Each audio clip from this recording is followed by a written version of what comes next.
Hi, I'm Antonia Mercorella, CEO of the REIQ. Thanks for joining us. Yesterday, on Sunday the 4th of February, we saw the Premier and the Housing Minister announcing a raft of new rental law reforms. This is, of course, under the Homes for Queenslanders plan. These reforms represent the fifth round of rental law reform in the last 4 years. And once again, what we've seen surrounding this announcement is more of the same rhetoric. We've heard comments about dodgy property managers and unscrupulous owners. Again, it's really concerning and disappointing to continue seeing the state government really having a crack at both the real estate sector but also at the property owners here in Queensland. What we know is that 36% of Queenslanders rent their homes, and of course the vast majority of those homes are provided by private lessors. So certainly that's who does the majority of the lifting. So it is disappointing to continue to see this state government making derogatory comments about those people who do most of the heavy lifting. So I'll take you through a summary of the reforms that have been announced. Of course, it's quite light at this stage in terms of detail, but I'll take you through what we know so far. So first of all, they've announced a $160 million rent relief package. They've also talked about a portable bond scheme, a code of conduct, modifications to rental properties, prohibiting rental bidding, and of course attaching the 12-month rent increase rule to the property as opposed to the tenancy itself. So let's move through these key reforms in a little bit more detail. Starting first of all with the portable bond scheme. Now, this one's an interesting one. We know very little about how this will work in practice. As we understand it, the principle is that the bond will be transferred when the tenant moves from one property to another. The bond will follow the tenant. Presumably, it will be the job of the Residential Tenancies Authority to administer that. And of course, that becomes an administrative nightmare. But of course, the other thing about this that's concerning is when we think about what the point of that bond is, it's there as a protection in the event that there's unpaid rent or perhaps damage to the property. As you all know, the bond is there for that reason. So if it's being transferred at the end of a tenancy to another property, we're concerned about where that could leave the property owner if there are some outstanding issues that need to be addressed. Also, the Minister has announced a code of conduct. Now, again, what we've said about this is that in principle, we are supportive of the introduction of a code of conduct. We would like to see if a code of conduct is to be implemented, we would like to see that encompassing the conduct of all parties. So that's inclusive of both owners and, of course, also tenants and property managers who act on behalf of owners. Many of you would remember that the former Minister for Housing, Minister De Brenny, stated that he would also look at a code of conduct to address tenants' conduct as well, and we haven't seen that coming into reality. So again, we'd like to see the code of conduct encompassing all the relevant parties, and of course, we would like to see the REIQ having an instrumental role in the development of that code of conduct. We already have best practice guidelines for property managers that could simply be transferred over to that code of conduct.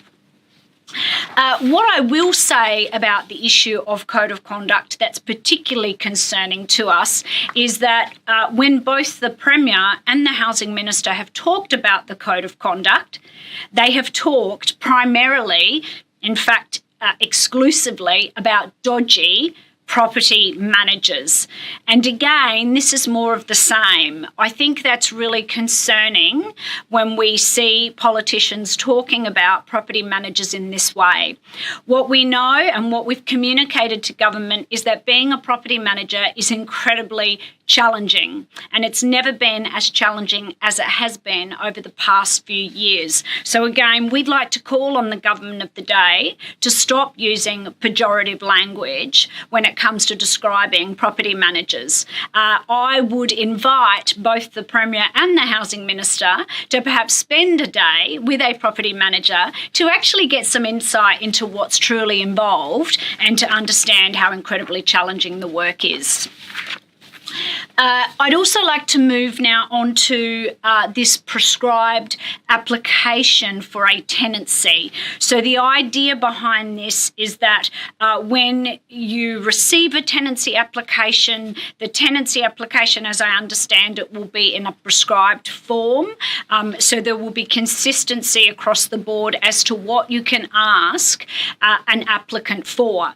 Now, in principle, we support this. We think it makes sense to create consistency. But again, what we'd say is that we need to have a hand in designing what that form looks like. Now, of course, when a tenancy application is made, you need enough information to ensure that you're able to establish the applicant's ability to meet the financial obligations under the proposed tenancy and, of course, to meet the obligations in respect of caring for that property and looking after that property. So ensuring that that prescribed form has got all the right boxes in there is absolutely imperative.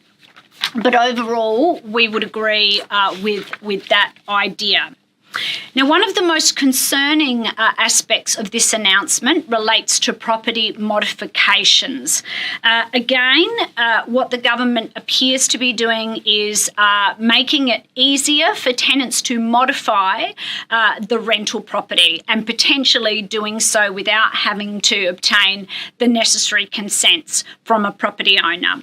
The REIQ has worked hand in hand with Queenslanders Disability Network, or QDN, and we have agreed that when it comes to modifications for accessibility for people with disabilities, we need a good, appropriate framework for modifications that relate to that. And we've co-developed that framework together. But there's a difference between modifications for accessibility and modifications for other things, and we would argue that the current law is fair and reasonable. A tenant can ask for a modification to a rental property. Of course, an owner is required to consider that request and cannot unreasonably withhold consent. And we think that makes good sense, and we would like to see the law stay as is in respect of modifications.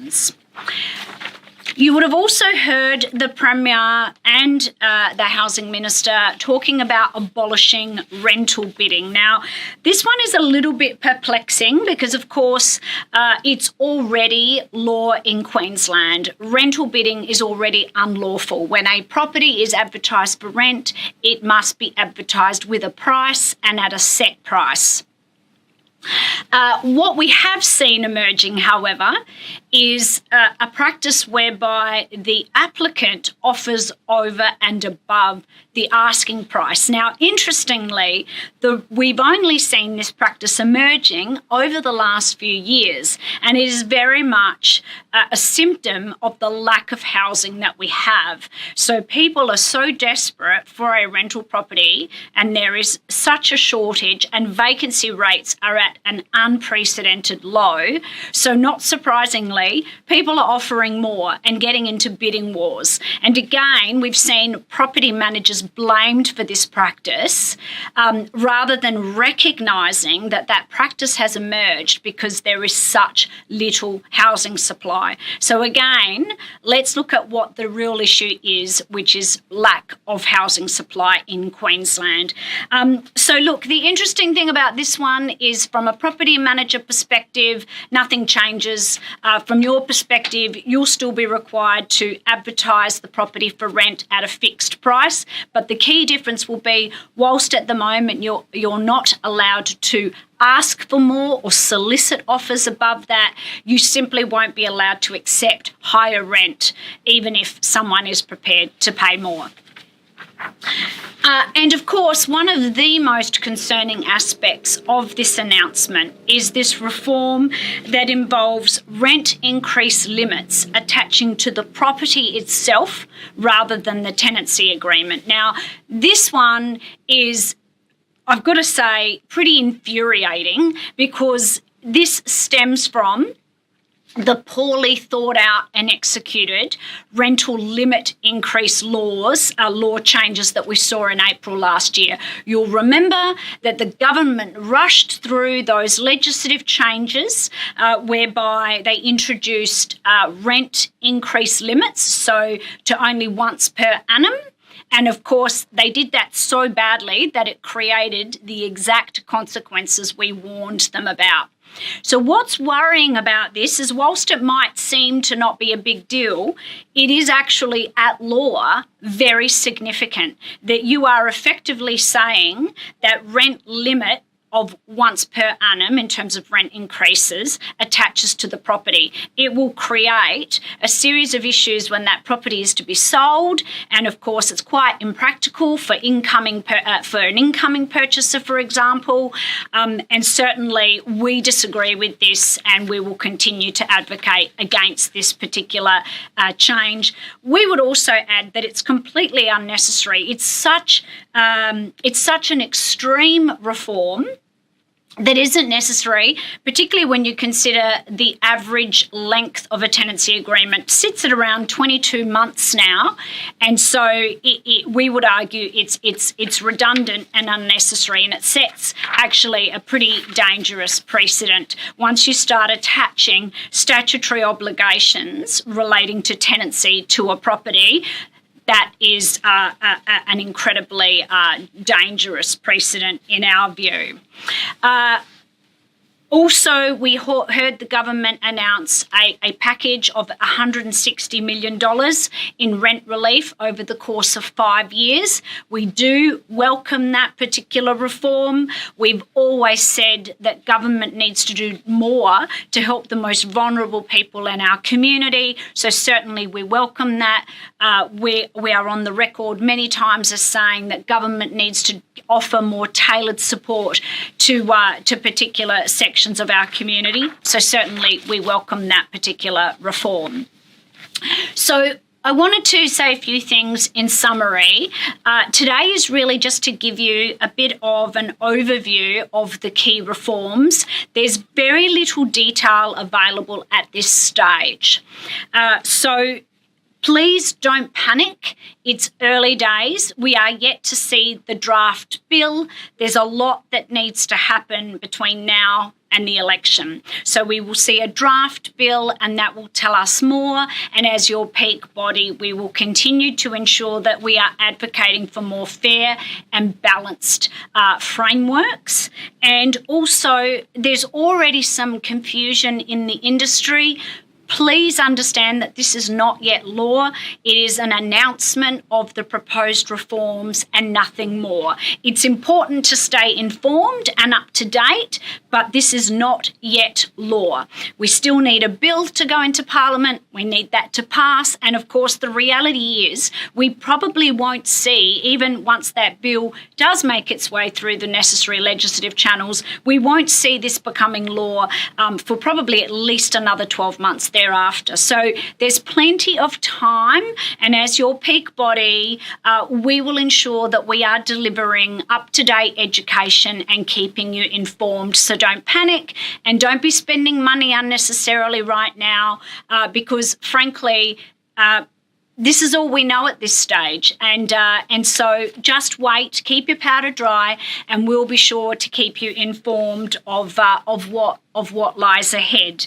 As always, if you have any questions, Please feel free, REIQ members can call our property management support service. Please share this video far and wide with your network of property professionals, and we will be sure to keep you up to date. We are continuing to talk to the Housing Minister, and we will be working closely with the Housing Department on the development of the necessary laws to bring this into reality. So stay tuned for more information. I hope that's been helpful and has given you a little bit more insight into what's coming, and we'll see you again soon. Thanks for tuning in.